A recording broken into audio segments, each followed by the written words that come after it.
Barbie! I told you to wait in the dream house. Boys, avenge me! Avenge me! Avengers! Bazinga. Scruffy-looking nerve herders. Ethan Hunt contacted you? I am good, Rooster. I'm very good. So you are Yoi's a trainer who trains. Gonzo the Great will ride this baby again. Hello and welcome to episode 121 of the Real Serious Podcast. We're talking the Backrooms. We got some Disclosure Day early reviews. X-Men 97 is back, and the Mandalorian and Grogu has killed Star Wars. But first, Jack, what is up, my man? Cinemas are alive. They are. They are alive. I'm feeling good. Walking into my local multiplex this week, there was just a buzz in the air. A buzz in the air. And it was... Not a light year, just a buzz. Yeah, no light year. Not yet. That's, what, about a month away? Yeah. 2 weeks, or what? Just about 20 days away. Is it that soon? Crazy. Yeah. I think it's the 18th or something, or I don't know. Either way, dude, it's crazy because I got to see Obsession on Wednesday and then Backrooms on Friday. Then I had my Hans Zimmer candlelight on Thursday, which was a lot of fun. And like, if you do not have the ability to go see Hans Zimmer in person, which I have not had that ability yet, you get an hour of, I don't know, you probably get like 10 songs, but it was awesome. Sweet. They started off with Time, hit the Dark Knight, Gladiator, even threw some Madagascar in there. Oh. But it was a lot of fun. And I was kind of like nerding out the entire time because I'm like, oh my gosh, I know that one. I know that one. I know that one. I know that one. But yeah, dude, I feel like it's been a fun time to go to the movies, especially considering I haven't been able to make it the past, I don't know, 2 weeks. Just showing up and again, that buzz in the air, people excited to be at the theaters, and specifically around these two big movies, Obsession and Backrooms. But yeah, dude, Truly, like, I feel like it's the first time in a couple of years we've had something like this. I mean, I've gotten texts from people that, know a movie guy and like, have you seen this? Have you seen this? It's just like, how they... Well, it's funny because I have like some coworkers and most of them are very disinterested in movies, like they could really care less. And I'm like, oh, like I saw Obsession yesterday and somebody's like, oh my gosh, like I heard it was amazing. Like, should I go see it? And I'm like, 1000%, like, yes, you should go. Yeah. And they tried to get tickets like 2 hours in advance. The only seats they could get were in the front row. I mean, it's insane how booked out this movie is. Oh yeah, I saw this tweet. It's the first film to increase in its first 3 weekends since E.T. Since legit E.T., which is just insane. Insane. I think as punishment, I like Chucky. We should send Charlie to go see Obsession. I know. I think Chuck needs. We need to and Backrooms. Maybe give him a back-to-back. People are calling it back sessions. Hi, Chuck. Hi. Welcome in, man. Hi, guys. Thanks. What did I miss? If you had to pick one of the two big movies right now, Obsession or the Backrooms, to see, which one would you see? Backrooms. All right. Are you gonna? Possibly. All right. I will take that. We'll take that. I was going to Friday, but then a friend was in town. And that's valid. Wanted to hang out. And I was like, ah, shoot. So I had to cancel my ticket that I reserved on air last week. That's why you go Thursdays. That's why I go Thursdays, because it's like something always happens over the weekend. You get busy. So it's like if you get Thursday, it's like out of your way. Thursday, I was getting a networking drink. It's okay, Charlie. We know you're very busy. He's a business guy. But Charlie did get to watch something awesome this week. Charlie, Ooh. do you want to talk about the What'd you- super amazing movie that you got to watch this week, man? Fellas, I was counting because I went to log on Letterboxd. You know how many movies I watched in May? Uh-oh. Oh no. In May, 4. 4. I watched 4 movies. When your goat is washed, it might be over. What happened? What happened? Chat, what happened? He's cooked. I did watch a very good. Honestly, though, I'd probably be at like 7 or 8, but I've been watching so much Game of Thrones. Respectable. Yeah, you're Thronesing. You're Thronesing. Yeah. Throwing Max in. Yeah. But I did watch a very good movie. I watched All the President's Men. Oh, yeah. I loved it. That is a very good I didn't movie. know anything about it. I didn't know. Well, one, I didn't know anything about the movie, and 2, I didn't know anything about Watergate. I saw it on Max. I was at Jenna's. She was at the gym, and I was home alone drinking coffee. And I turn on Max, and it says leaving on Sunday. Well, I mean, I've heard of this movie. I feel like I should just throw it on.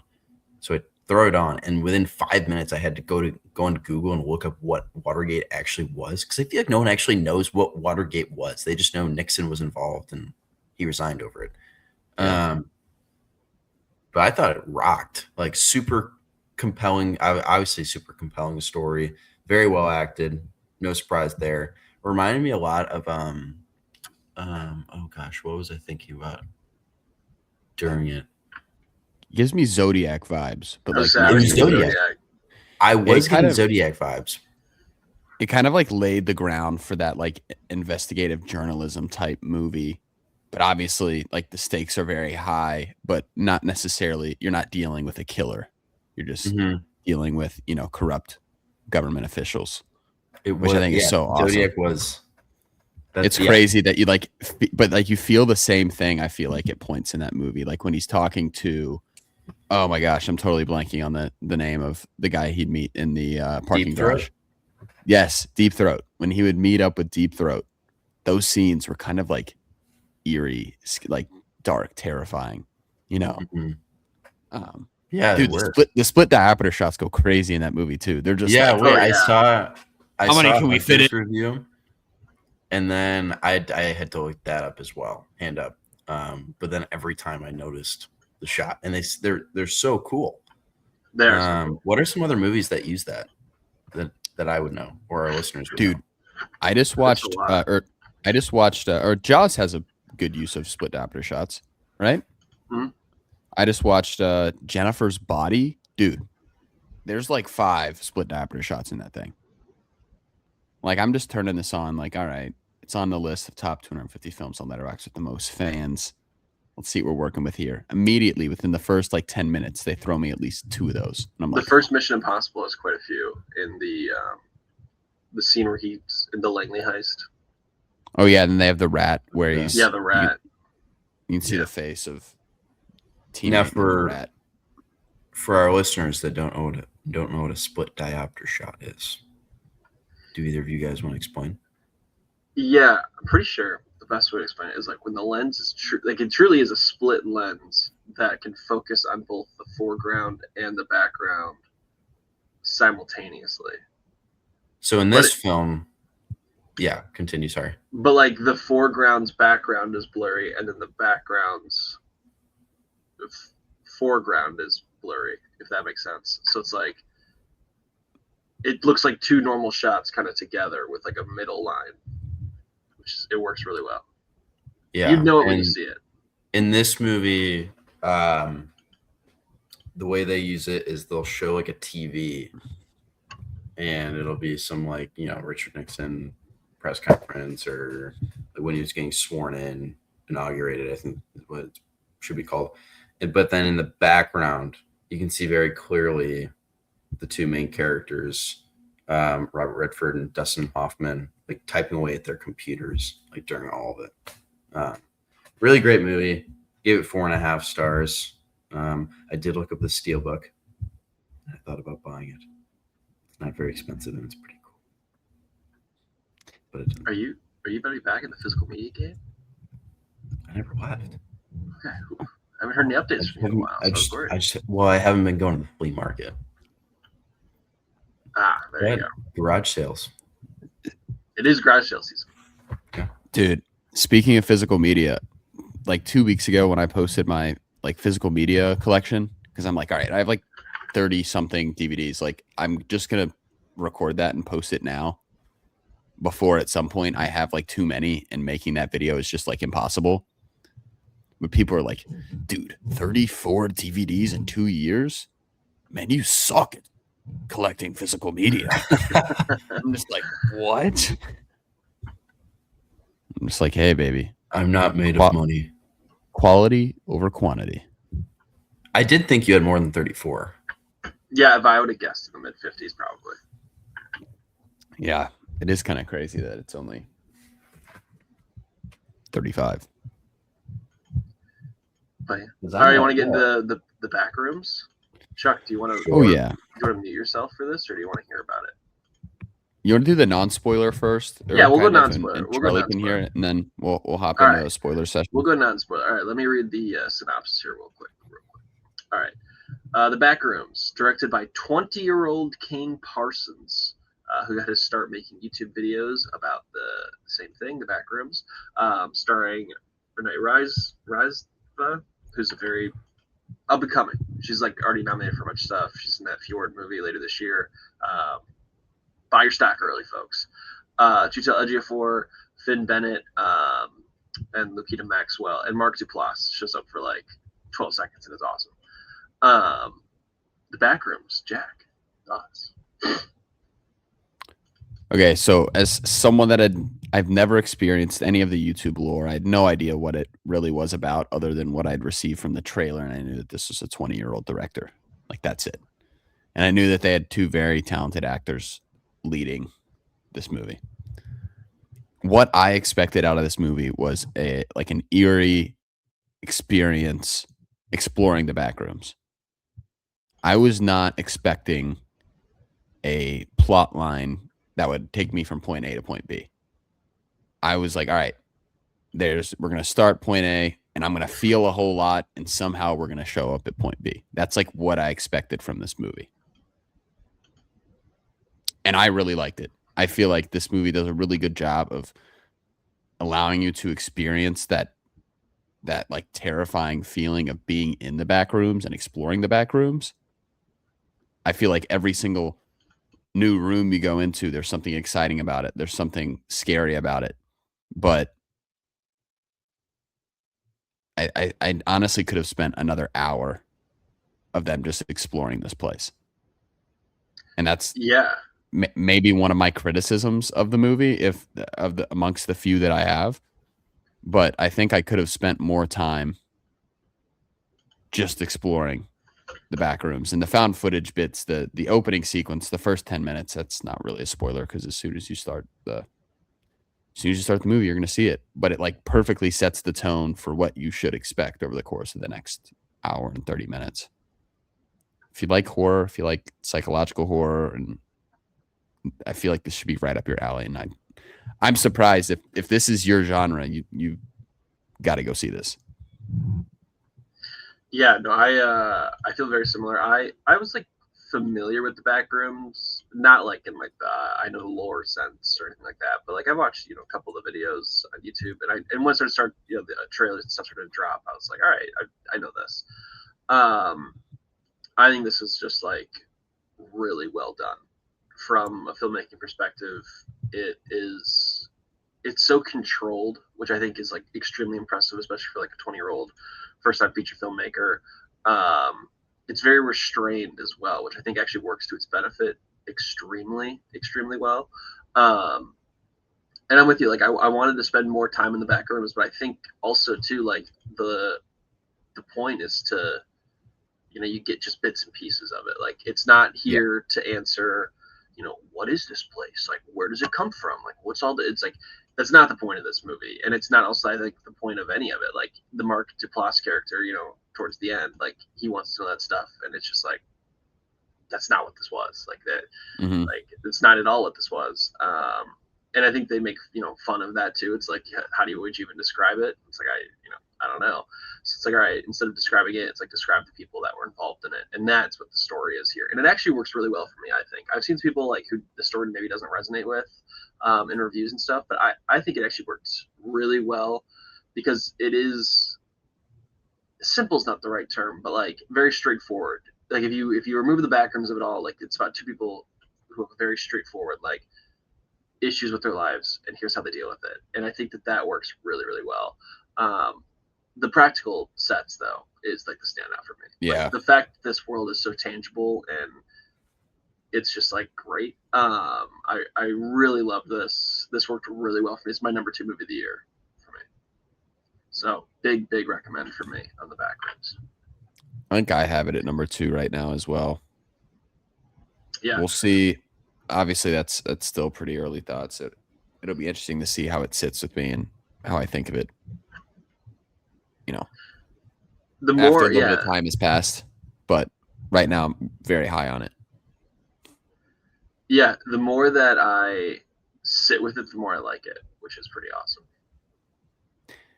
Yeah, I'm kind of in that camp too. Do you want to hop into spoilers?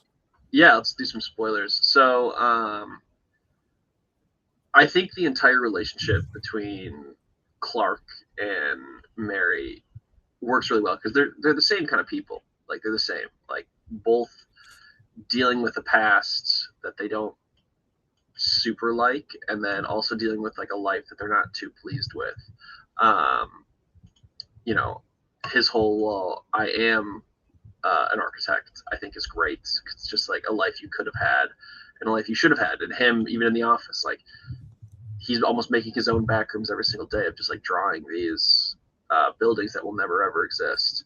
And then even for her, like she obviously wants to help people, but like she even admits it, like there's nothing I can really do for you. Like as much as I can tell you these things, like there's nothing I will do for you personally. And so even her, like she's, you know, in the same way he is like a salesperson where like she's selling her book on TV and he's selling this furniture.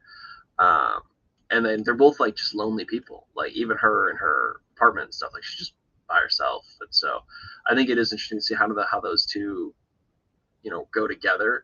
And I really like the lore we do get in the Backrooms of like when you're in there, it starts to pull from you and like your memories to like build these new rooms and things. And even then there's the creature, I guess you would call it. And it is like quite literally the manifestation of Clark becoming just like a monotonous, you know, kind of monster where he like just goes and he is the furniture salesman and just kind of destroys everything in his life. And man, I really liked it. I liked the entire dinner scene too. Like I thought that was great. Yeah, really. It just all kind of works for me because it never tries to overdo it. See, I think for me, the opening scene does a great job of setting the tone.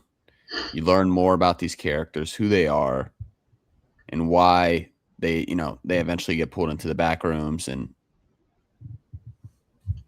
honestly, I think both, again, like you said, I think it works for both of these characters. They're both lonely people. So the fact that they get pulled into somewhere like the back rooms where you basically are alone, I think it's very interesting to look at two different perspectives you have on that, because I think you have Clark, who's just about given up, or he clearly did. Oh yeah, he's like he won't admit it, but he did. He's like, I can live here. I can do whatever I want here. I'm in control. I can. Yeah, I'm gonna just stay here. Again, he can be that architect he wants to be in the back rooms. He can be just about whatever he wants to be. But I think as they're slowly, like, you know, letting go of the rope and feeding you more of the back rooms, I think the dinner scene, to me, like, I could have had another 30 minutes of maybe learning more about Clark, or because I think what happens is you see Clark go, and then all of a sudden, the next time you see him, he's accepted that the back rooms is the best place for him. Yeah. And I think what we had gotten about his character up to that point, it makes sense.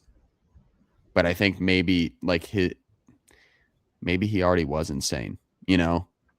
I mean, the fact that he took his coworkers in there and knew what was out there, yet he still put their lives at risk just to, for the advancement of his experiment. But I think I would have liked to have seen him maybe driven to that insanity a little bit more on screen as well. But yeah, I'm with you. I think there's a clear like jump in who the main character is. It goes from him to her pretty quickly, and I think that's why, because it's like, all right, you see him obviously, but like once the jump happens, it's all from her perspective. So like her last interaction with him was in the office, and now it's in the back rooms. And once she kind of takes over the movie, I do think that's at least a good excuse to me why it doesn't have to have that deeper dive into who he is. And I think again, I think the idea of this movie is to continue to wonder and think on it. I don't think they're trying to give any clear picture of what it's supposed to be about. I think just like the Backrooms, it's continually changing, and I think there's several different ways you could look at this. And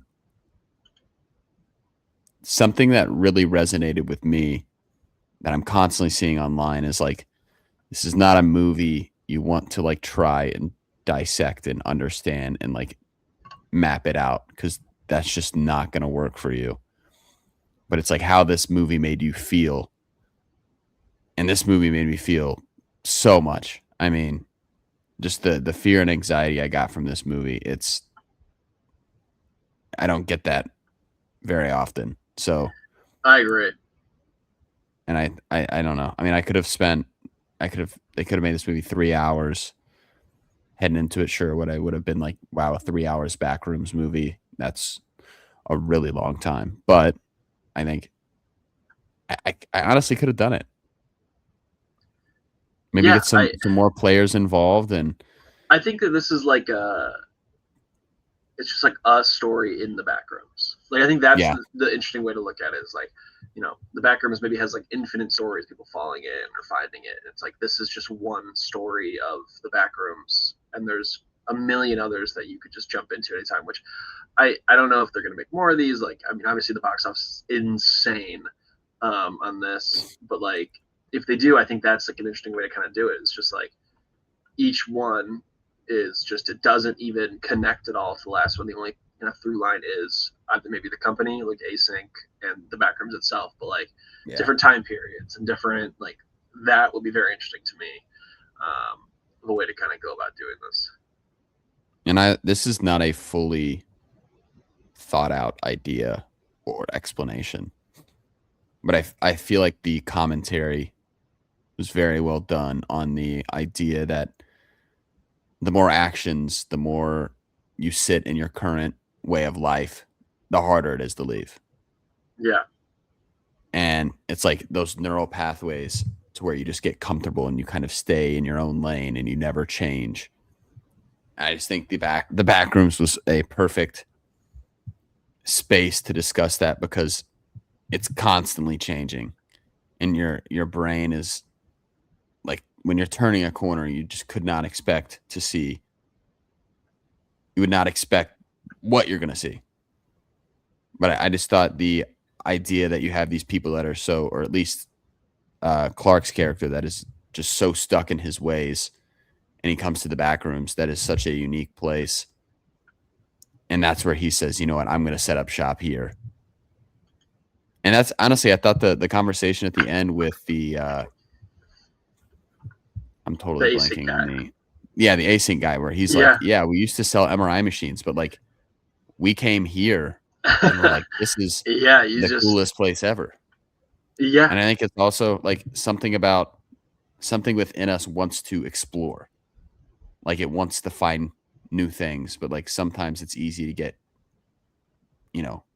content in where we are, that we don't search out those new things. Like this is not connected at all. But I'm just like, holy cow.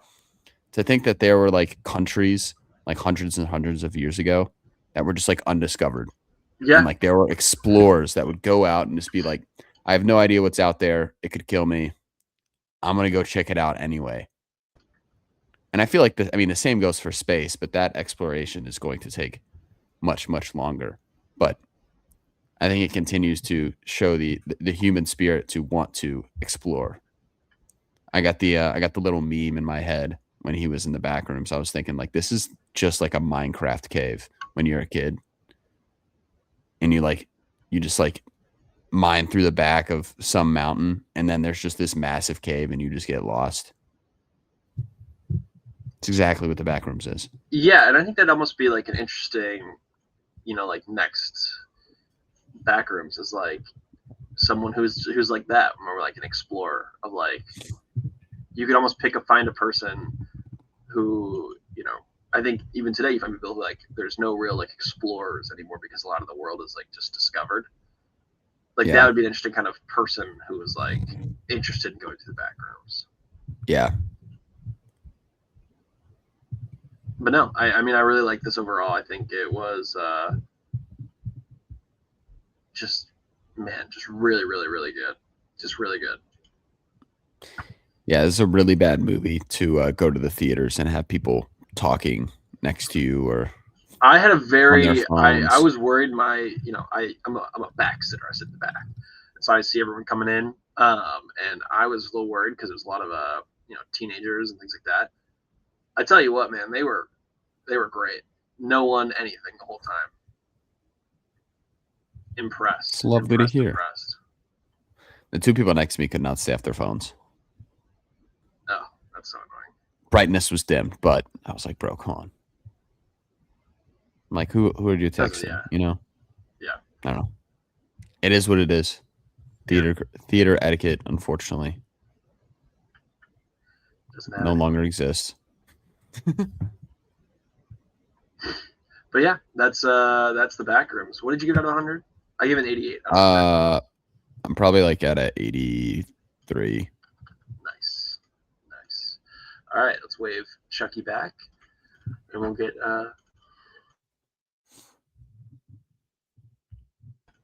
right back into it. So, Charles, to recap, I gave Backrooms 88, and Jack gave it 83. So we really recommend you seeing it. Was it scary? No, I wouldn't say scary. It was like more like suspenseful. Okay. We're like, it's like that. Whoa, don't go that way. Wait, don't go over there. Yeah. Stop! I don't like it. Yeah. Go back. It's more like that. Turn around. Okay. But let's do some box office talk because we don't do a whole lot of that. I feel like on the pod here. So, The Backrooms is the biggest A24 ever. 38 million on Friday. Had a bigger opening day than Mario 2, which is insane. It is a huge hit, and has really kind of pulled into focus the poor legs of the Mandalorian and Grogu, which is flopping big time. A 70% drop weekend, 72%, weekend over weekend drop, which is the worst in the Star Wars franchise ever. Just a $23 million second weekend. What was the budget? Do you have that? It was like 150. I want to say they're saying it's right now eyeing a $100 million loss. The break-even point is 400 million, and they're worried. Folks are worried it might not even hit 300 by the time it's all said and done.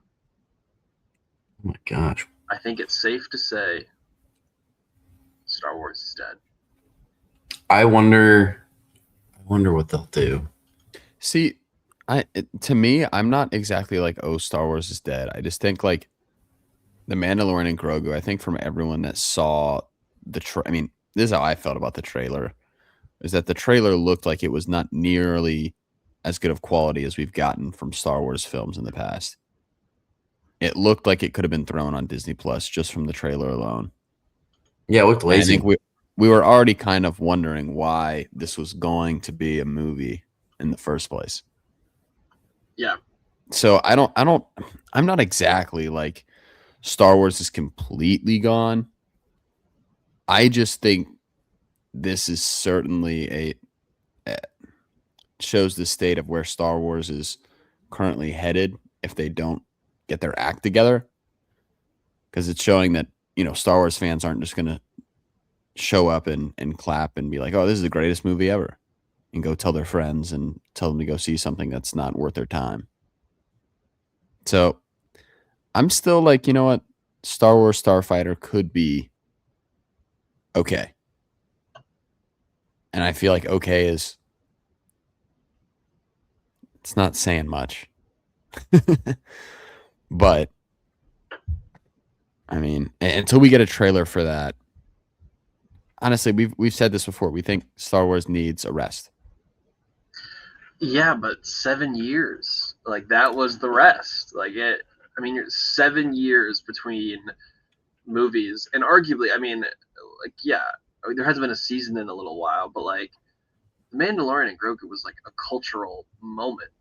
Like, I mean, Grogu was everywhere. Baby Yoda was like the biggest thing on the planet for like years. Mm-hmm. It's like Baby Yoda and Groot. And the fact that people didn't even care to go, like, you guys. I mean, the fact that Star Wars is like I changed plans to go see the new Star Wars kind of franchise. Yeah. And people didn't even care. Like, that's where it's really concerning for me. Where it's just like, listen, it's one thing if it's like, all right, hey, it's a 500 million versus $1 billion. It's like, yeah, whatever. All right, it's Mandalorian. Maybe it's a little smaller scale Disney Plus thing. But to not even hit 300 and being beaten by 2 indie horror films, which great for them. Like, that's awesome, and it's a sign of a healthy box office. But like, still, I think it's over. No, I mean, Star Wars should certainly have that kind of pull. I mean, holy cow. I heard people raving about Maul, the animated series that released. I mean, just about everyone online that has watched it, I've seen nothing but great reviews.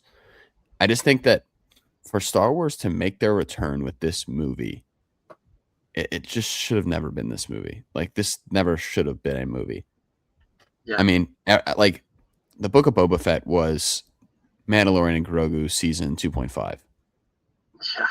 Like, it was, and then by the time they showed up for season 3, I think the hype was just kind of at an all-time low.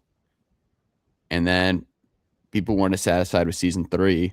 And then they're like, hey guys, we're doing a Mandalorian and Grogu movie. And everyone's just kind of like, we're kind of tired of that. Also, everyone forgot about season 3. It's been so long. I'm telling you, if they made this, like, but I think if they made this when it was popular, like, all right, let's just say they had season 1 of the Mandalorian and Grogu, or season 2, okay, and they end it with Luke taking Grogu away. First off, they didn't need to bring Grogu back. They were just like, oh, it's our cash cow. Let's bring him back. He's our little. We're gonna be able to sell so many Grogu dolls. Like, they did not need to bring him back that quick. The ending of season 2 was good. It was a good ending. Yeah.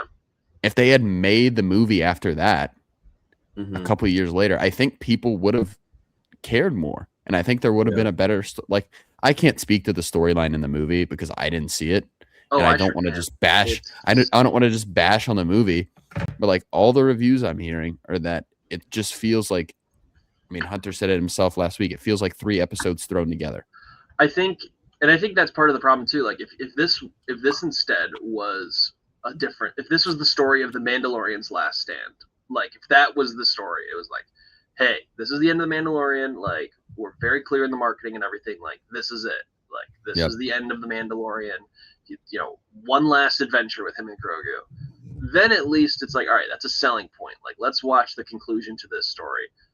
You could never watch the Mandalorian and Grogu movie, and you would miss nothing of their relationship, their their time together. You would not understand a single beat about these characters. If they showed up in a new season of whatever it is 5 years from now, you would not need to ever watch that movie to learn a single thing, unless Rada the Hutt shows up. That's the only time you ever need to know anything. But like, that's why to me it's such a waste. Where it's like, you had a Star Wars movie after 7 years with two very popular characters, and you did not do a single interesting thing with either of them. And so now it's like, I can't even sell someone on going to this movie. Where it's like, hey, I'm a Star Wars fan. Like, anything I need to go see? It's just like, no. Like, no, you really don't. Like, if you miss it, you miss nothing. And that's, I think, the most annoying thing for me, at least. Like, it's almost insulting how little happens in that movie. It just feels hasty. We've talked about it. It just feels Marvel is, or not Marvel, Disney has pursued, like, obviously Star Wars, Marvel, and for a while it was great. And then I feel like this is a dead horse. Like, we say this probably every month on the podcast, but they're just so hasty with the content that they come out with. And they just assume that people will consume it, clap their hands and say thank you because it has like the Star Wars tagline or the Marvel tagline. But I think the quality is beginning to catch up to them a little bit, and people just aren't really interested in it. And honestly, I think it's and this is maybe optimistic thinking from me here, but I feel like this sends Star Wars a message saying, hey, you can't just throw something on the screen, throw Star Wars on it, and you're going to make $1 billion. Like, you gotta, I mean, Rogue One, my goodness. Like, people talk about that like it's a top 5 Star Wars movie. It's beloved. I mean, they were able to create Andor off of it, which is also another beloved Star Wars story. And I think this is a good thing. The fact that I think if The Mandalorian and Grogu made a ton of money and was incredibly successful, I think that would have been a really bad thing for Star Wars because we would have just gotten more of the slop. But I think now I'm optimistic that they're going to see this as a, hey, maybe we need to put a little bit more effort, maybe a little bit more. A little wake-up call? Yeah, like a wake-up call to Star Wars fans aren't just going to show up for anything. They want good Star Wars content. And there's so much good content out there right now. Because our next movie is the Sean Levy, Ryan Gosling movie. It's going to rock. See, that's the thing. I'm like, look. Just Sean Levy. That's why it's going to rock. Sean Levy, producer of the Backrooms. When that showed up on my screen, I almost stood up and clapped. I was like, yeah, I was ready to run through a wall for that, man. I like the Ryan Gosling involvement in Starfighter. Do I think it's going to be like the greatest movie ever? No, but I think it could be a step in the right direction for Star Wars. I think the Ryan Gosling pull alone could get this movie over what Mando and Grogu has gotten at the box office. I think the Backrooms is going to outgross Mando and Grogu. I really do. That's awesome. The Mandalorian and Grogu is at 200 million worldwide right now. And it did what, 88 domestically? Backrooms? Yeah. So worldwide, they're probably at a nice, pretty. And I just don't think the Backroom. I think the Backroom is going to have great word of mouth and have a a good second weekend, because next weekend. Oh, that's the other thing. IMAX is kicking out the Mandalorian and Grogu from IMAX theaters, and they're last minute putting He-Man, Masters of the Universe baby, in IMAX next week. Which, let me tell you, as a Masters of the Universe defender, like I am, everything's coming up me right now. Hunter, do you know how long that movie is? It's got to be about in 2 hours on the dot, or a little under, I'm going to say. It's 2 hours and 20 minutes. Oh, good. More He-Man I get to hang out with. Can't wait. I'm glad that you you're know excited what? for it. Chuck's going to see it, right? Right, Charles? Charles? I'm seeing Power Ballad. I'm seeing the Paul Rudd, Nick Jonas movie. No, you're not going to even go see He-Man? I actually have a pretty open weekend. Chuck, please. Why are you going right now on your AMC app and give it a little? We did this last week, Hunter, and it didn't work. Well, that's what you got to pick a Thursday. Pick a Thursday. Right, you're in. I will send a bodyguard over to your house to make sure that he extracts you from your apartment and drops you at your local AMC. Can I go to my slightly not local AMC? It's a little bit nicer. There you go. Or go to Music Box or not? What's not Music Box? What's the Music Box? Dude, Music Box. I don't think they're the type of theater to play Masters of the Universe. What?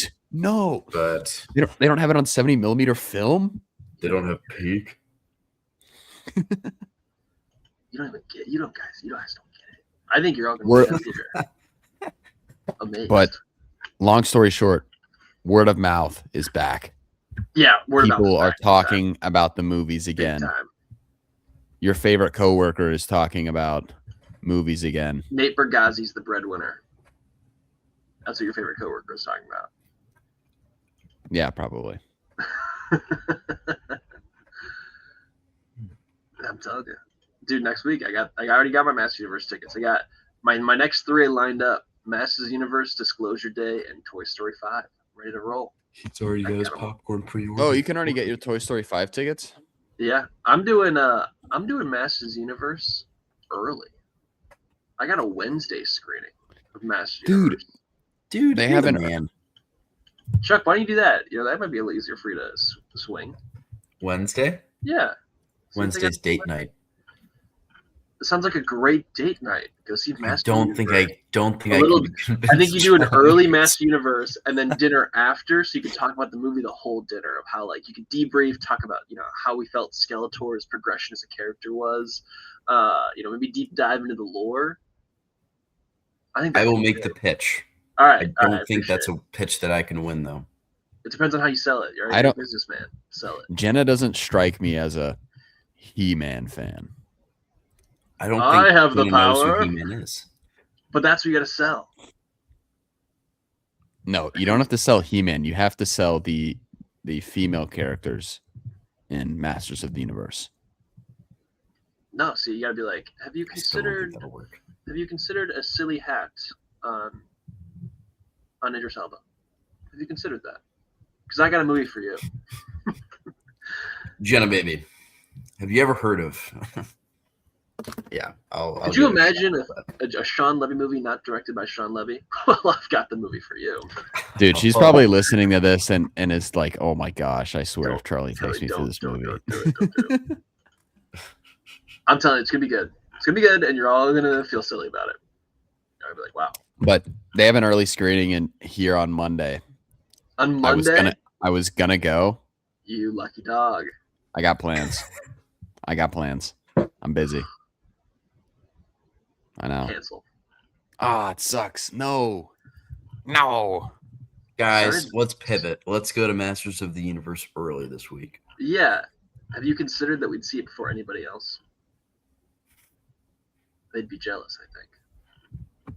You'd be an early entry on a Letterboxd, so there'd be you'd higher be chance early. to get a lot of likes. Yeah, you'd get at least 4 to 5 likes. But Jack gets 6 likes on every post, anyways. He's always cooking. Dude, Jack's got a fan base. If I get Jack's one Instagram I'm fired has up. been popping off recently. It's just making friends on the internet, man. That's all it is. My mom said that's a scary thing to do. Meeting the kind people in the film talk community. Yeah. The ones that are such as yourselves. By your physical media. No, those are just randos. I wouldn't consider that person to be a member of the film talk community. Not that I would say I am. I just happen to make videos on TikTok. But and you're darn good at it. My God. Thanks, Hunter. You are too, man. Thanks, man. It's fun. I like Jack's watching your coming back videos, into it. man. Jack's coming back into it. All right, let's go to some news. First piece of news. Listen, I think that if Chuck, let's make a bet right now. All right, let's make a bet. Chuck, if you don't watch Masters Universe for next week's review, you have to. This is not really a bet; it's more of like an ultimatum. You have to. do a live review of the Supergirl KFC meal on the pod with the crypto bucket. I need a live review of all the dipping sauces. So in case you're confused, Yes. there are multiple sauces. So I'm going to need a live review of all of those on the pod. So there's Supergirl's Solar Honey Mustard, Ruthie's Sweet Chili Revenge, and Lobo's Wild Ranch. So Charles, I'm gonna need a full review of all of those, as well as I do that. I kind of want to do that as is. Yeah, and as well, Sounds there's also a awesome. special drink, which is the Kryptonian Cooler, Bro. with a blind bag collectible keychain. So I'm gonna need a full review of all that if you can't go to Mass Universe. Bro, the closest KFC to me is not even in DC. Sounds like a great video for you to make for your TikTok is to pilgrimage to the KFC. It's like an hour away. Worth it. Have you considered there's a crypto bucket involved? Dude, imagine I show up and they're out of the crypto buckets, dude. I would like. It'd be like lose one of it. those old videos, people freaking out for the Szechuan sauce. You just be like tearing Like- up this KFC. Like the McDonald's guy, the Ronald McDonald video. Yeah. What the heck? There are no KFCs. How's that even possible? The nearest one They've is been- like 5 miles away. All They've been driven out by all the 5 miles, that's Chipotles. nothing. You could DoorDash that. All right. How about instead Yes, I could. the how about there is a Cold Stone combo? We could do that instead, which is Supergirl's Popcorn Supernova and Supergirl's Classic Kettle Corn, new kettle corn and popcorn flavors. I'm more into the KFC All right, fair enough. idea. Jack, do you have a Cold Stone near you? I highly doubt it. They have tons of Van Leeuwen's. Oh, they're It's a really popular spot. Let me see a Cold Stone.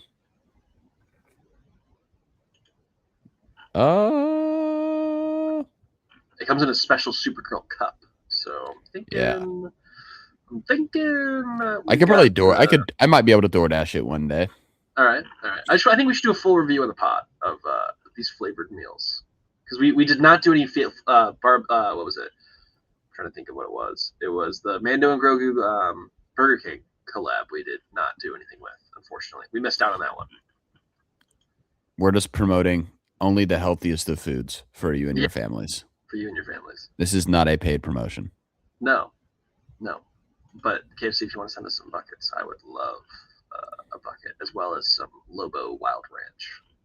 That is just Lobo Wild Ranch. That's almost as crazy as the what is it? The Gorp slop or Oh, not? yeah, the Gorp juice from Gorp juice. AMC.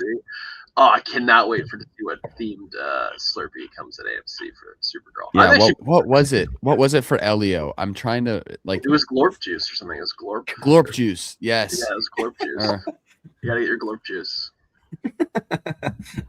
Walking out of Elio, had to do a quick refill of my Glorp juice for the drive home. But yeah. no, it was Elio's Glorp. Oh, somehow worse. Lobo's Wild Ranch and Elio's Glorp.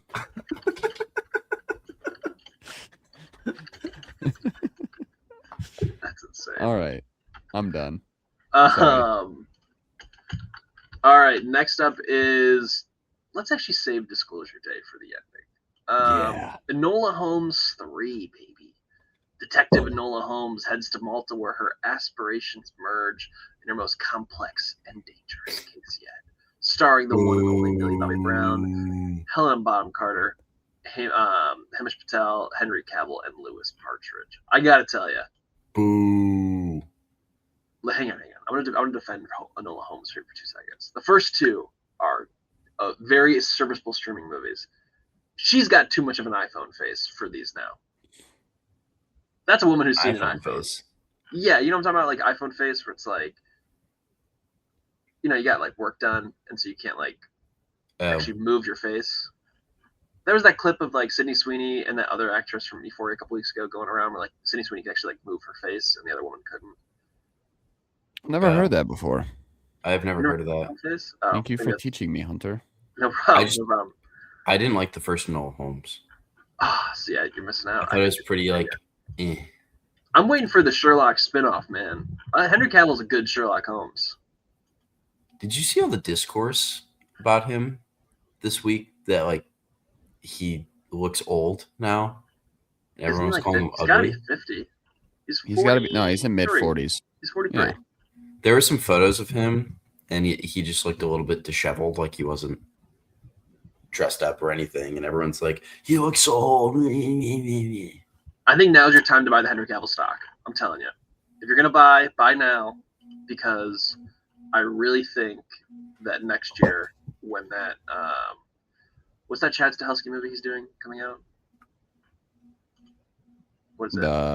Not Highlander. Highlander. When Highlander comes out, you all are all gonna feel silly. I'm telling you. Yeah, I'm excited for that one. When they give me they have him in the Blade Runner jacket. My gosh. Oh my goodness. That is really something, isn't it? Yeah. Something came across my desk. I almost want that frame to just put on the wall. That should just go on the wall. That's the one thing Charles has on his wall. Is just that photo of Henry Cavill. What if it's like the worst movie ever, but like in our minds, that photo will be legendary forever. Yeah. I'm very disappointed none of us saw In the Gray. I know. That's a big miss on our end to see a very okay Guy Ritchie movie. It'll be on. I mean, oh man, I'll probably watch it at some point. Years. Wow. Henry Cavill has? Yeah. He had a kid. What do you want him to do? Pick better projects. Let me read you his 2020s. All right. Can I read you his 2020s real quick? So in 2020 was Sherlock Holmes. Enola Holmes, excuse me, where he was Sherlock Holmes, the first one. Then Zack Snyder's Justice League, Black Adam, Enola Holmes 2, The Witcher, which he wrapped up, Argyle, The Ministry of Legendary Warfare, Deadpool Wolverine, where he's a cameo, and In the Gray. That's been his last 6 years. I mean, everyone had loved him for The Witcher. Yeah, but then he left The Witcher because they didn't want to do... Yeah, I guess that was 3 years ago, though? Has he ever been like a huge actor, though? He was Superman, but besides that, I don't think he ever... Yeah. I love Henry Cavill. So do I. I think he could have been like... I think people don't use him right is like the weird thing. Like the only person actually who used him properly was Tom Cruise in Mission Impossible. Like he's so good in Fallout. It's insane. Yeah, using that. And then everything else just like doesn't use him properly. In The Man from U.N.C.L.E. I don't know if you guys seen The Man from U.N.C.L.E., but that's a winner of a movie to me. It's a good one. I mean, in all honesty, Enola Holmes isn't moving it much for me. Nope. With or without Henry Cavill. Nope. The fact that this is a trilogy too, meaning I probably should watch 1 and 2 before I watch 3. Yeah, man, there are so many amazing movies that I've yet to see, and Enola Holmes is not one of them. I'm sorry, it's just not.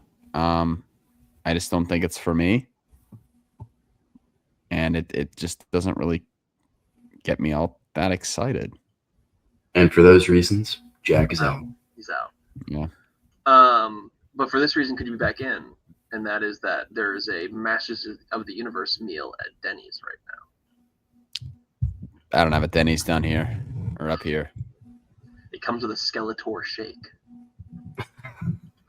God, dude, people in the Midwest right now are just like rolling in the greatest Supergirl promotion stuff like ever. I like to imagine someone pull up to the local KFC and is like, "Oh my god, they're doing a Supergirl movie!" Like Give me the bucket. I like to imagine that guy. Bucket. Yeah, just like take a quick lunch break, and they're just like, "Oh, whoa, Supergirl! All right, I'll go see that." Or they're like thinking about it, and they're like, I don't know, maybe I'm waiting for their sign, and then they pull up to Cold Stone later today for their after work treat, and there she's again. They're like, "All right, I'll go see it. I'll go see Supergirl." Dude, a Supergirl Sonic collab would go crazy. Whoa. Nothing does collab with Chipotle. I want a Chipotle collab. Supergirl actually did a collab with my kombucha.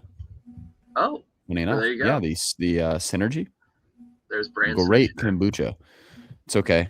I know we're not getting paid for this, but it is phenomenal. It is really great stuff. Not paid But my yet. favorite flavor, peach, has one of the characters on it. Yeah. Very tasteful. Peaches. Speaking of the Minecraft movie, I don't know if you guys want to touch on that for a minute. Jack, take the lead on that. Minecraft Squared. We have gotten a new title That's for the what upcoming Charles told Minecraft me. movie to release in 2027. Jack Black will be returning as Steve, and Kirsten Dunst will be joining the cast as, I could not tell you, Alex. I think we got to just round of applause here, though, for good job, Kirsten Dunst, getting that paycheck. Minecraft Squared. I told Caitlin, I said, it's really going to be hard to replicate the first one. And she stopped me and she's like, no, like, it should be pretty easy to replicate the first one, like the movie itself. Yeah. I'm like, yeah. That's exactly what I'm saying. I'm like, but I decided it was funny because she was like, no, like, it should totally be easy to replicate the first one. Like, it wasn't very good, right? But it's like Chicken all the Jockey hype. Part 2. Will people show up for Jack Black saying one-liners in the trailer? And people are just going to lose it. I'm worried the direction they're going to go with this one. Are they going to like overdo it? Dude, they overdid it in the first one. I know, but like Chicken Jockey. Like, are they going Chicken Jockey? to even go even further? Oh, that was so good. I don't think though. I feel like Jack Black is like they'll probably consult him, right? I don't know. I have to imagine. I feel like Jack Black. I get the vibe that Jack Black is very involved in all these projects that he's in. Maybe. Well, we get him later this year in Jumanji. Don't forget the last level. Thank goodness. What would I do without it? I don't know. Yeah, Charles, that'll be one that you go where it's like, you know, everyone else is seeing Doomsday or Doom 3, and you're just like, can I go see Jumanji: The Last Level, please? Guys, isn't this kind of crazy though that like a Minecraft movie, like the second one that we're getting a second one in the first place, like the first one almost made $1 billion. I think it's pretty cool. Like I think it's cool that people appreciate it and enjoyed it. Me too. And the funny thing is, I think there could be a good story told, but yeah, I think they try to dumb this down in the. Dare I say the most? It was like a tonal shift, and it was like taken very seriously. I know. It's like, Steve, all my friends left me. I'm alone. I'm not looking forward to Jason Momoa back. That character stunk. Honestly, I kind of mess with this character. He's kind of annoying. Yeah, I'm over that guy. Wow. But that's the Minecraft movie. I hope everyone is excited. Hope everyone is as jazzed as we are. Yeah. Yeah. Well, hang on. The next few things I think we'll be jazzed about. So let me jazz you back up again. Hang on. Let me pull you back. I'm gonna jazz you back up. All right. First things first. Prime time. A24 later this year, coming out in September, about the Chris Hansen How to Catch a Predator show with Robert Pattinson and our sweet prince Skylar Gisondo. Dateline NBC. Yeah. The biggest show on television. I love this trailer. I have no idea what was happening. I was so in on it. Dude, give me Pattinson doing a weird little voice. What would have happened if I wasn't here? Dude, you could give me Robert Pattinson working at McDonald's for an hour and a half. Yeah, and honestly, right now, I'd watch it. I'd watch it. Letterboxd. Getting the fries ready, getting the drinks, making the milkshakes. His project selection is so making the Skeletor milkshake.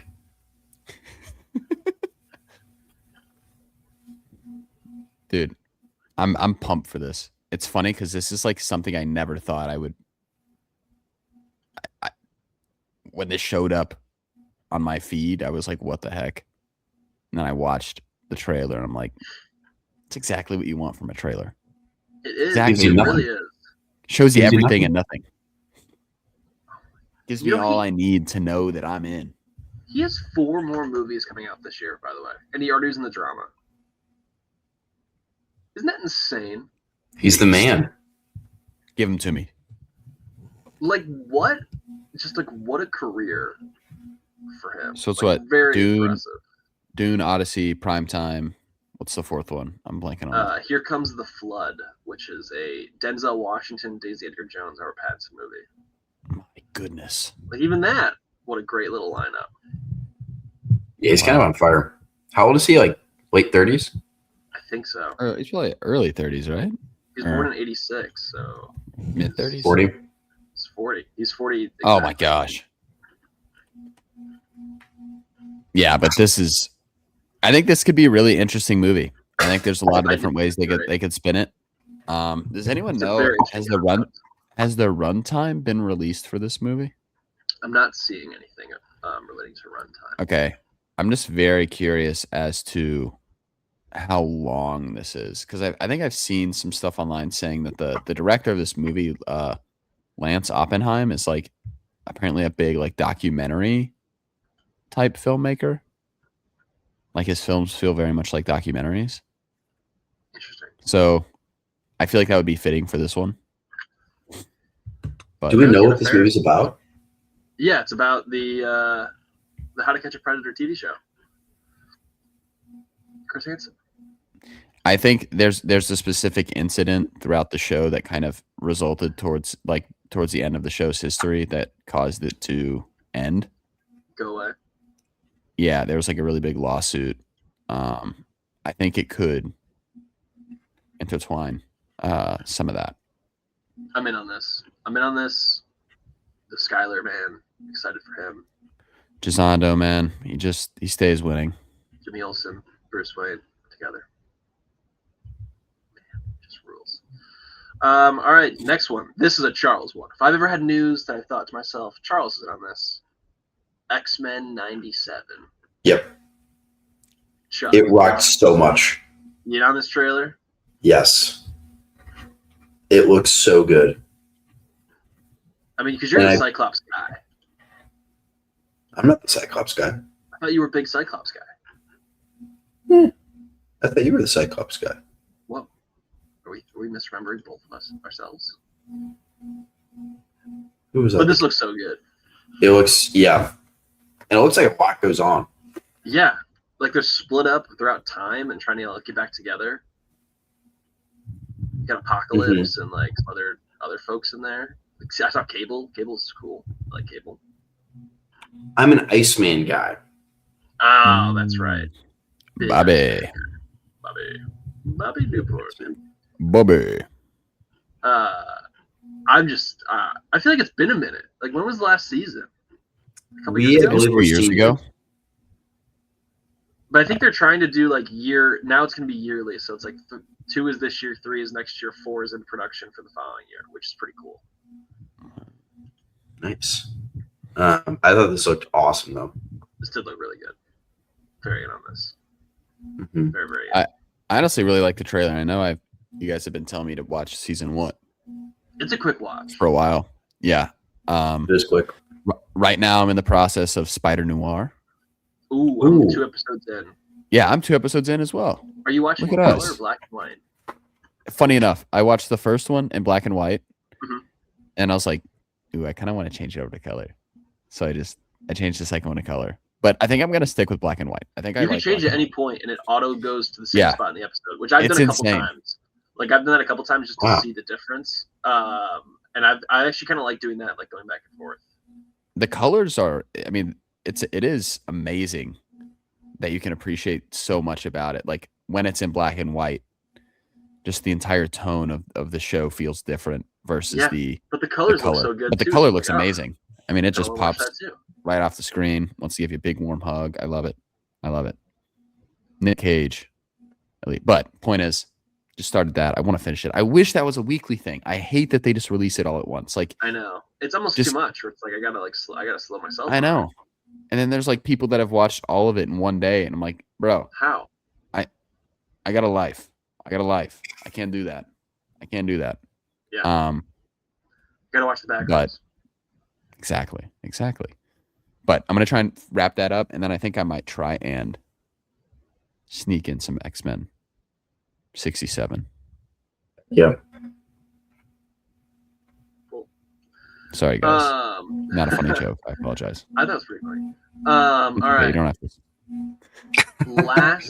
Last thing, Disclosure Day. We are 2 weeks away from the first.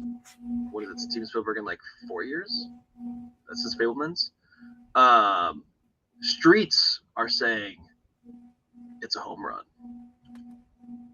I'm amped for this. I am so excited for Disclosure Day. Cannot wait. Also, the new trailer that dropped with Spielberg basically being like, this is like definitely happening, by the way. Like, this is for real happening. I thought that was pretty sweet, and I'm amped for this movie. Are you feeling the same way? I'm excited. I'll see this. I'm excited mostly because of all the buzz around it, but I don't think the trailer looks all that great. Interesting. Call me crazy. I'm also not a huge Emily Blunt fan, which may take Whoa. a bit. Whoa. Interesting. She's got the iPhone face. Look at us using new terms. She does have the iPhone face. Learning. She got it big time. I like Josh O'Connor quite a bit. It's got I do too. It's Wyatt got Russell's Jax in here. King. Yeah, Jax Domingo. Domingo is in the movie. I don't know. There's just something about it. Have you ever seen Close Encounters, Charles, of the Third Kind? I have not. I would recommend you take a quick 2-episode break from Game of Thrones this week and watch Close Encounters, because people saying it's either a sequel directly or a spiritual sequel to Close Encounters, which is super awesome to me. Because I watched that for the first time very recently, and boy, does that movie look very nice to look at. Is it streaming anywhere? I don't think so. Hmm. Because you have to get physical media. Jack, you what do in? you think? Yeah, I'm excited for it. I'm not. I didn't watch the new trailer. I mean, I'm already excited for this movie. We're 2 weeks away. I don't need to watch it. Fair enough. Respectfully, I know that Spielberg's already said that he's not gonna show everything in his trailers, but still, like, I don't really need to see anything else for this. When the first trailer came out, it's Josh O'Connor, Emily Blunt, Domingo, Colin Firth, great cast. I feel like it's kind of, for me, it feels like this is a cast that I just like really love. Like Josh O'Connor, everything I've seen him in since I discovered him, he's just incredible. Yeah. Same with Colin Domingo, and I think Emily Blunt has had a awesome past 2 years or past 3 years. I mean, her Oppenheimer, Smashing Machine, like Devil Wears Prada is good too. I think that Emily Blunt she's a great actress. I think she's underappreciated right now in Hollywood, in my humble opinion. I think her performance in The Smashing Machine was really, really good. Very nice.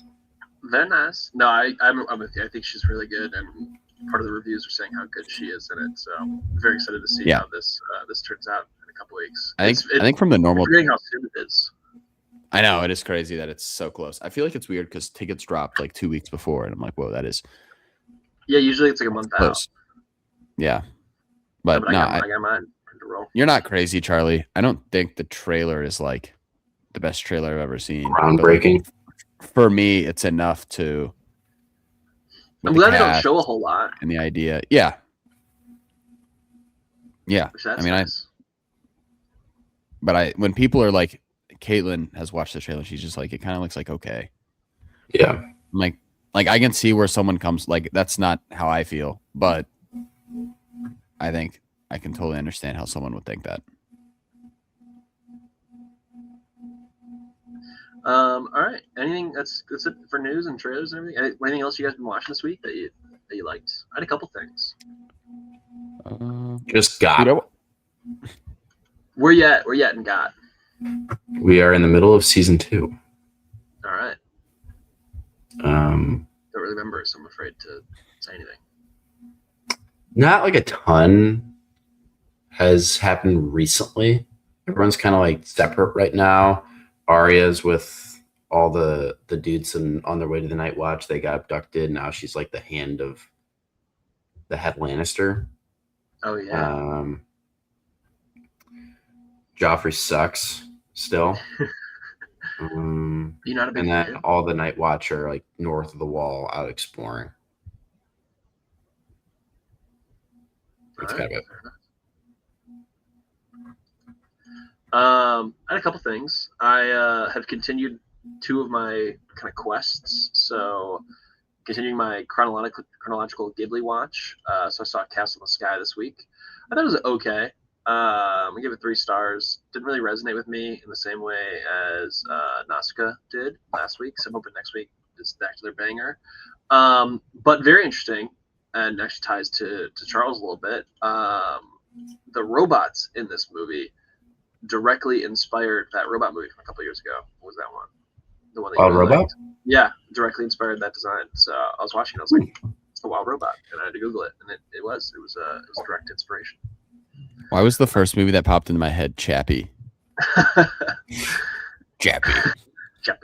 And then I finally got back to the Avengers, which it's really amazing, like how well they balance these characters in rewatching it, and watching the other films kind of leading up to this, and it's very impressive.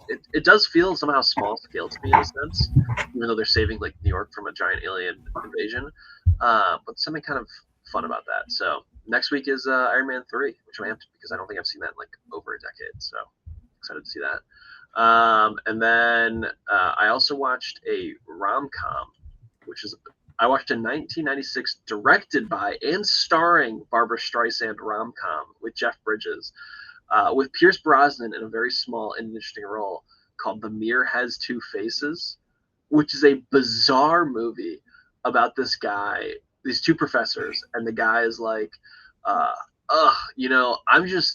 I'm so sick and tired of being so attractive and all these ladies want to sleep with me. So you know what? I'm just going to find a lady who I won't sleep with, and I'm going to just hang out with her forever. And that's literally the movie. And Barbara Streisand, like, is the woman he finds, and he's just like, we're not doing anything sexual. It's just going to be you and I hanging out and being buddies. And, like, that's the movie. And like the last 30 minutes are her just being like, please love me, and he's just like, and so then she like loses 20 pounds and gets a makeover, and then shows back up again, and then she's like, how about now? And he's like, all right, now that you've done some stuff to yourself, make yourself a little hotter, I'm in. It's a bizarre movie that it's just very 90s in a very interesting way. Also, Jeff Bridges just is the coolest dude. Like, he dresses so cool in this whole movie. Like, it 90s outfits are sick. So yeah, Did you say that Jeff Bridges is? Did you say he's the dude? He is the dude. Yeah. I've been surrounded by Bridges recently a lot. Iron Man recently, and then I just actually got Surf's Up on Blu-ray. So amped to rewatch that in the next few months. So yeah. Jackie, anything else? Yeah, I watched Moonlight earlier this week. I liked it. I think that for some reason I had this expectation of Moonlight like being the greatest movie of all time in my head, because I think especially the way that it's regarded around, or just Letterboxd, it has like a 4.2, 4.3. Yeah, 4.2. Average. I mean, holy cow! Like, I feel like expectations are high for that. Beat La La Land for Best Picture at the Oscars. Yeah, it stole the Oscar. I liked it. It was good. I gave it 4 stars. Have you seen it, Hunter? No. Okay. I haven't seen it either. Okay, that's all good. I think that the first third of this movie is, to me, it's significantly better than the rest.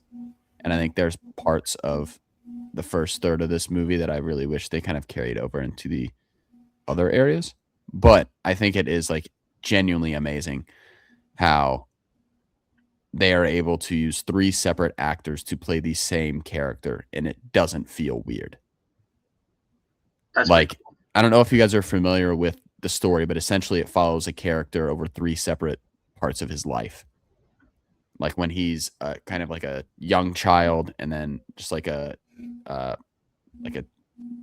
older teen, pre young adulthood, and then kind of like his 20, 25, 26. But it is crazy how they all feel like they're the same person. Mahershala Ali to me was like so good in this movie. He's been I know so that's what Mortensen? What? Does this have Viggo Mortensen? Not that I'm aware of, unless I totally missed him in it. What I am I don't think thinking? he's in it. Definitely Yeah. does not have Viggo Mortensen in it. But I'm thinking of Green Book. okay. It's actually coming back to theaters in June. If anyone's interested. Yeah, See I it. know. I kind of should have hold it Waited. off and Yeah. saw it in theaters, but it's a good movie, and I certainly understand why it's so beloved. Really sad, really sad. I think it's one of those movies where it's so sad that I'm just kind of like, I don't know if. Yeah, sometimes those I are want hard to to even revisit like. it. It's hard. It almost affects your like. You're like, yeah, I objectively know this is good, but I just didn't enjoy it because it's so sad. Yeah, and I think there's points that I do enjoy, but I think there are specific parts that are just pretty hard to watch. Yeah. But with that being said, I think it does raise a lot of questions and it gets people talking, and I feel like those are the movies that I've kind of found myself resonating with most. Is a movie you can watch and then you leave the theater and there's just so much to talk about, whether that's, real life stuff or I don't know. I love a good action flick, but sometimes I feel like I've found myself attached to the drama category recently and really loving those. So, and then I watched Jennifer's Body this week, dude, which I don't. Have you guys seen that? I've seen bits and pieces of it. Like it's one of those Like- that I keep catching on TNT. It's like really well done. The cinematography, the set design here is like awesome. It's one of those late 2000s movies that just looks really, really good, but just has no business being as good as it is. Like, Yeah. I don't know. Also, it's like Megan Fox is Megan Fox for basically an hour and a half. And I'd probably say this is the best movie I've seen her in. I think Which- she's a good actress if people give her a chance. Like I just have not seen If you her got to much. use her right, and if My you don't, experience like Megan Fox it is doesn't work. Transformers. Yeah, I feel like I've never actually seen anything she's in besides Transformers. Yeah. Well, you guys haven't seen the 2 absolute banger live action TMNT movies from the 2010s. I saw those. Yeah. But I saw those when they came out when I was like 12. Yeah, and they're awesome. But I never want to rewatch them, so it'll ruin my excitement. All right. Other things. Looking ahead next week, we got the biggest movie of the year, Masters of the Universe. You'll get a power ballad review out of me. Yeah, apparently that's good. I've heard that's good. So hopefully it is. And then Streets are saying Spider-Man trailer next week. So My very, very goodness. sick. Talk about peak. We're so Yeah. close, fellas. I mean, Spider-Man is Two- what, a it's month 2 and a half months. away? I think it's just less than 2 months. Yeah. Wow. Summer's gonna be good. Yeah. Is Peter in the room with us? Did you see that? Ready? Yeah. Yeah. Yeah, dude. Chuck and I will be live from San Diego Comic-Con in less than 2 months, My goodness. and I will and we'll make sure. Actually, there's no movie this time when we were there, like there was for Fantastic Four last time. So no worries. Chuck will not need to see a movie that week. You're good. You guys can find something. Yeah, we'll find something. Maybe we'll do a hotel room TV For dogs. review. Oh, I was saying hotel TV review, which is always just like a cooking show or HGTV. Chopped. Yeah. Diners, Drive-Ins, Dives. Old reruns of Dirty Jobs on Discovery. So yeah, anything else, boys?